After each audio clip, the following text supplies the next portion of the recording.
itu udah mulai kelihatan apakah akan bisa ada cash flow positif atau path to profitability-nya seperti apa.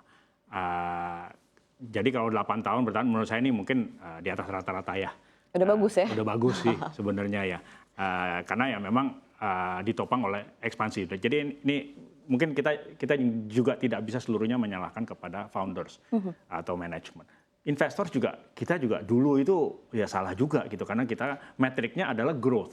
Berapa cabang atau lokasi baru yang didirikan. Kita tidak terlalu memperhatikan the bottom line. Nah sekarang udah berubah.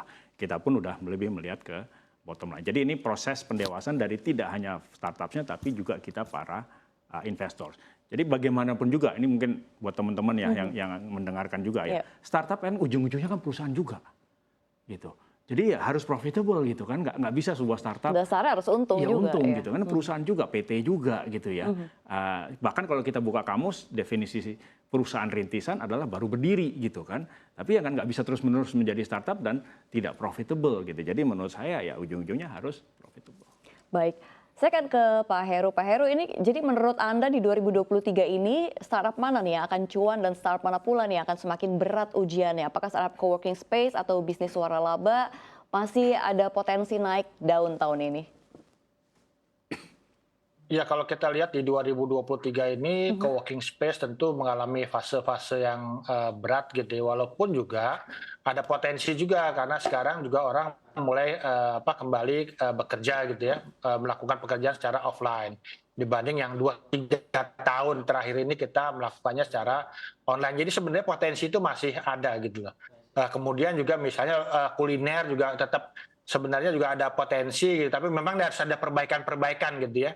Dan termasuk juga misalnya kalau kayak pengantaran makanan, e-commerce, ini kan sebuah bisnis yang memang sudah daya beli masyarakatnya itu sebenarnya sudah ada. Tinggal bagaimana mereka dijaga gitu ya untuk tetap melakukan transaksi gitu ya.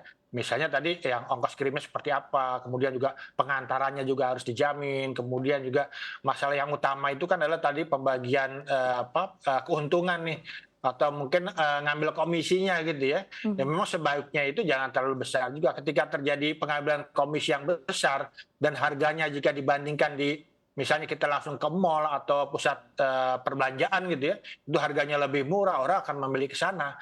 Kemarin saya cek misalnya beli perangkat elektronik kulkas gitu ya, itu di online itu misalnya dengan produk yang sama, merek yang sama, itu 14,2 juta.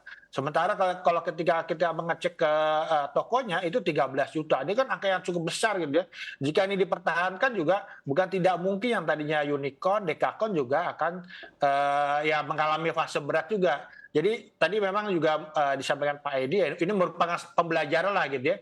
Baik yang memang sedang mengalami masih memulai rintisan, yang unicorn, yang dekakon, ya, pelajari semua apa yang terjadi agar nanti di 2023 akhir 2024 ini kita tetap bisa melangkah dengan optimis gitu ya. Karena tadi ada tantangan-tantangan gitu ya, yang mungkin juga bisa jadi yang tadinya aman-aman saya juga menjadi tidak aman. Gitu. Oke, baik.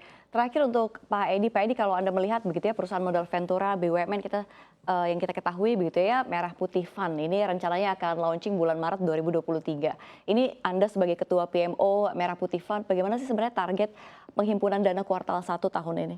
Oke, jadi saya ganti topi ya. Yang sebelumnya kan Ketua Asosiasi Modal Ventura, sekarang Ketua PMO Merah Putih Fund.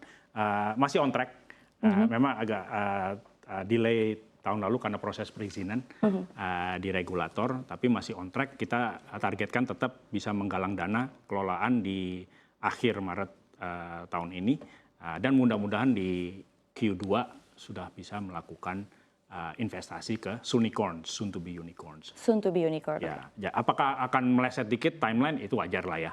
Tapi kan kita memang fund ini kan tujuannya kan untuk long term. Jadi ya kalau meleset di 1-2 bulan menurut saya nggak apa-apa, asal governance-nya betul dan kita mencari investasinya yang betul sehingga long term return-nya bagus.